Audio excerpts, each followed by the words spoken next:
Hey there, YouTubers. This is Kevin from Survivor Super Fun Time Show, and today we're going to be talking about Survivor 47, Episode 11 recap video. A lot happened in this episode. This recap is a little bit delayed. This past week in Philadelphia, obviously it was Thanksgiving, but there was the Bryson Wynn watch party, which is really, really fun. Got to see some of my favorite folks out there, like Lindsay Carmine at 43, Mike Turner 42, and Teeny from 47 was there. A lot of exciting stuff happened. It was fun to react with some folks, and I have to say, spoiler alert for the episode of Who's Voted Out, I clapped pretty hard when Kyle was voted out, mainly because I predicted he would get voted out. I love Kyle personally. I think he's awesome, but we all knew like it was coming. So now I'm excited for Kyle to be out of the way in the game because I want to see how the rest of it develops with people I'm not sure about, these question marks. Whereas Kyle, we all knew his fate. He was going down. Before we get into all that, please hit the subscribe button to the Survivor Super Fun Time Show. I would greatly appreciate it. All right, but getting into the episode, I want to talk about some of the biggest things that occurred. And first, I think it's fair we talk about the fallout of the previous vote. And that's the vote where Gabe was voted out. Another person we thought probably wasn't going to win the game. I mean, he had all the accolades. He had a good alliance. He was strong. I think he had respect all around. And that's why he was voted out of the game. But the one who was left reeling was Sue, because Caroline abandoned Sue during this situation. And Sue's coming back going like, oh my God, I'm the dummy in this scenario. And rightfully so. She should feel that way. And the question is, for players like that, how do I react knowing the world was just taken from me, essentially? And Sue, got to give it to Sue. As expected, she handled it with grace. She was annoyed, but she didn't repel Caroline in the fallout of all this, because Caroline betrayed her. But Sue didn't really have another game in town. Like, not really, at least. Maybe she had some kind of a bond with, like, Genevieve or even Andy to some degree, because Andy has touch points with a lot of people. But Caroline's her girl, and they should definitely stay that way, especially for one major reason. Sue is the idol, and Caroline's the only one that knows as far as we're aware. So it's important that Sue keeps that relationship close. I'm not sure how I feel about Sue's long-term capability of winning the game. However, she's doing well right now to survive. And for the most part, that's kind of Sue's thing. I would drag Sue to the end if I could. And good on Caroline that you could betray your number one ally pretty much, and you could still keep them in the fold.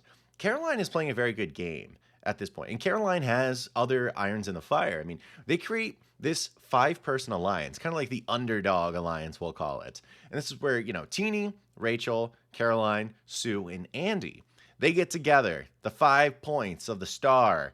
They get together and they say, hey, we're going to take out Kyle, we're going to take out Genevieve, we're going to take out Sam. The 3 biggest threats in the game, and we're just going to roll this. Will that probably work? Probably not. When 5 people get together, it usually doesn't work out. Next episode, there seems to be a preview of maybe Andy's going to kind of get a little bit of turning from the 5, which I would appreciate because otherwise it's going to be a little bit boring. And I'm kind of curious to see how it goes, but Caroline right now is set up well. However, if Andy really does flip the 5, I think Caroline may be the target. But during the episode, when I was talking about Sue, Sue still has this grudge. Even though she was just betrayed by Caroline and pretty much everyone else, her grudge is still Kyle. And I get it. You have a long-term memory in the game. The number one thing is to really have a short-term memory in the game. She couldn't let go of Kyle writing her name down earlier on. And now she's like, I still need Kyle gone. And Kyle's a hot topic because he keeps winning immunity. But according to Andy's math, how much is probability of winning again?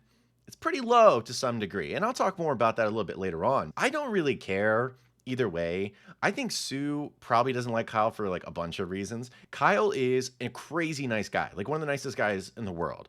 Like the amount of people he hugged on his way out of this tribal council was a ton. It was probably too many, but it just showed how big his heart is.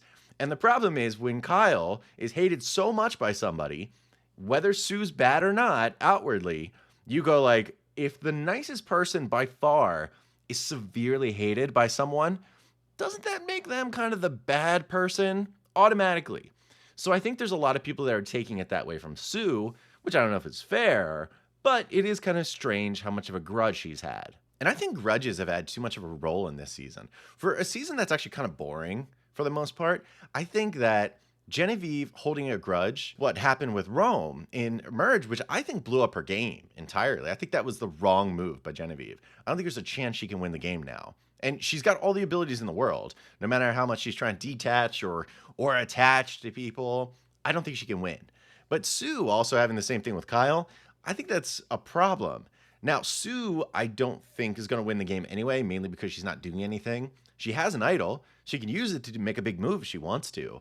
I don't know if she's got the courage for it. I mean, the strategic courage. Like, obviously, she's a badass woman. She's done a lot of really cool stuff in life. But in the game, I think she wants to play it as safe as possible. She does not want to leave the shelter. Now, conversely, you have someone like Andy, who is ready to cause problems. And he's going to be safe for a while. And there's a couple different reasons for that.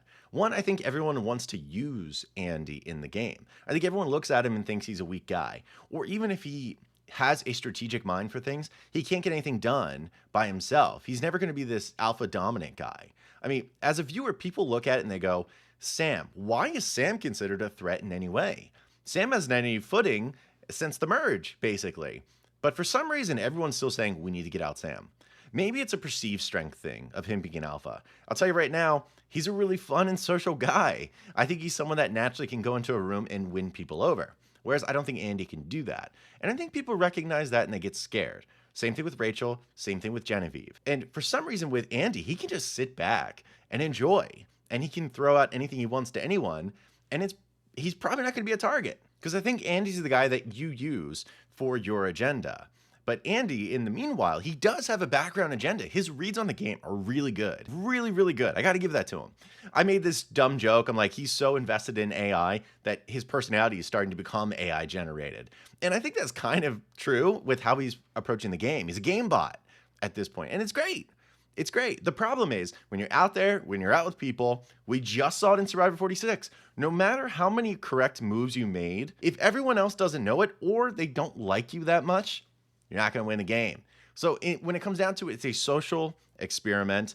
And no matter how good Andy's doing in his 6.25% guesstimation of Kyle's immunity wins, may not work out for him in the end. He's got to prove more to the people out there on the island. And I suppose it's like bonus content for Kyle and the discussions about him winning immunity and Andy bringing up it was only going to be 6.25%, which I thought was really interesting. And that's a good way to do it. But Christian Hubicki of Survivor 37, really fascinating. There's a whole tweet chain of how you talk about numbers and statistics in the game of Survivor and why someone like Caroline in her confessionals basically blew off Andy's numbers and said that cannot be right when Andy was confident.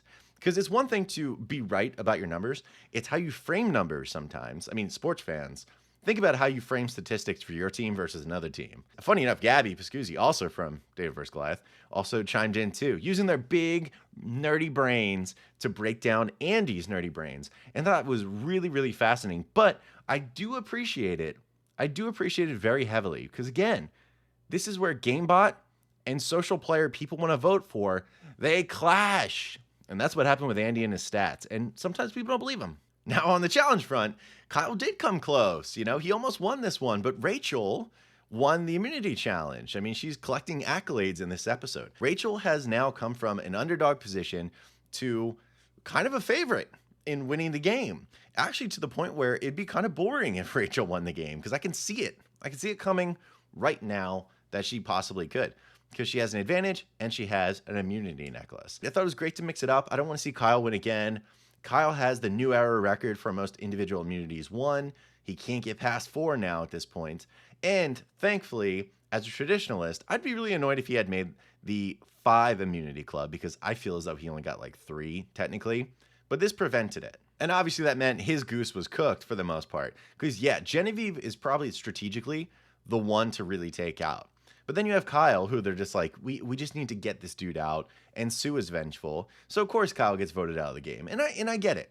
I get it, because maybe he didn't win this one, but he may win the next one. Would he be a threat to win the game by immunitying all the way to the end? Probably not. I mean, there's some people who have gotten either idols or necklaces all the way to the end of the game and still won.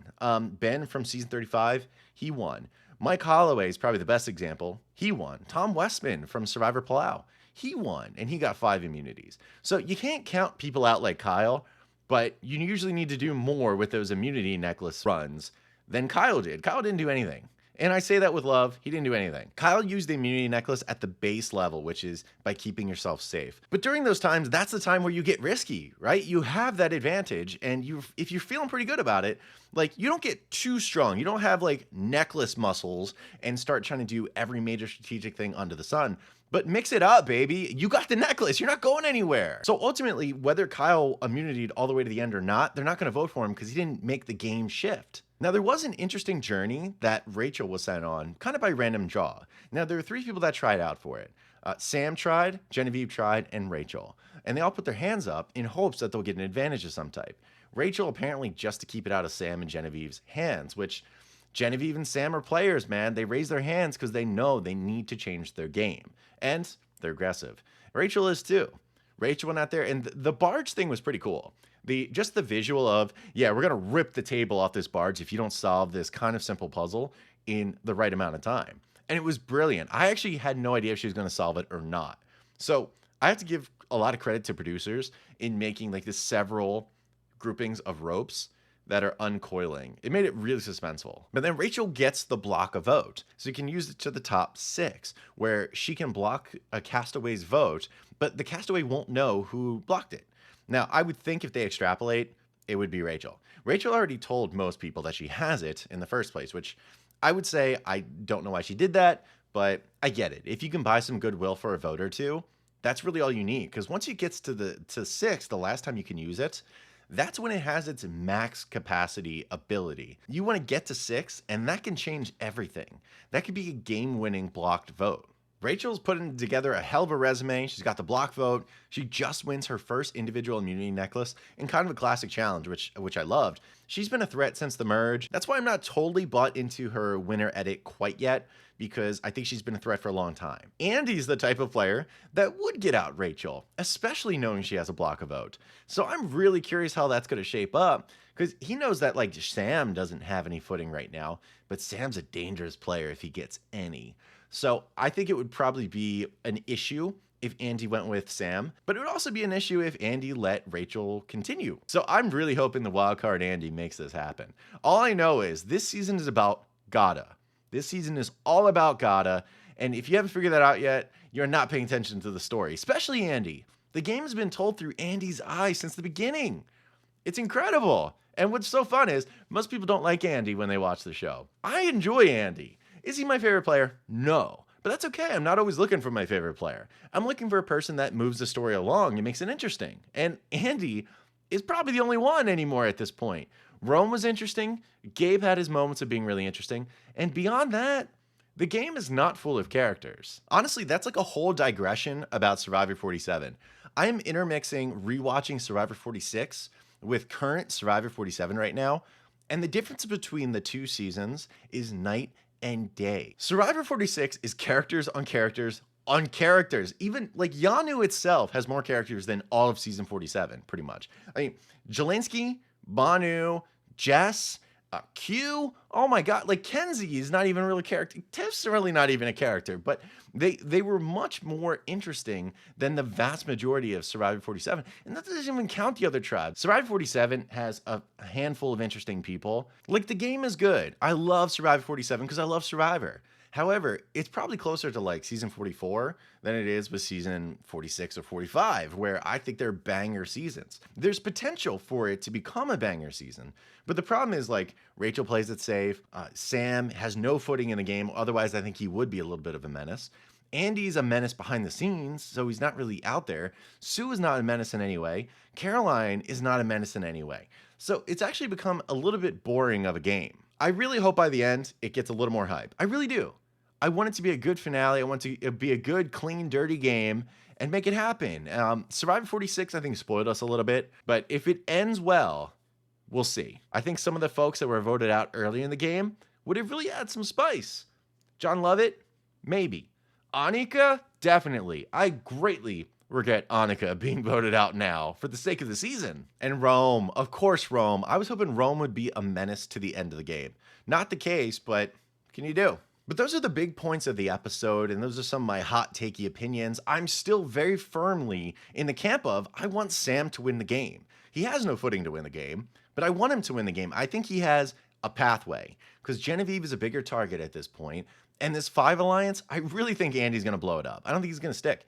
Teeny is someone that I've had in the first or second winning slot for the majority of the season when I do a power ranking of all the castaways. But the problem with Teeny is Even though Teeny's been in kind of the majority for a lot of these votes, Teeny also hasn't really had the decision-making ability to do them.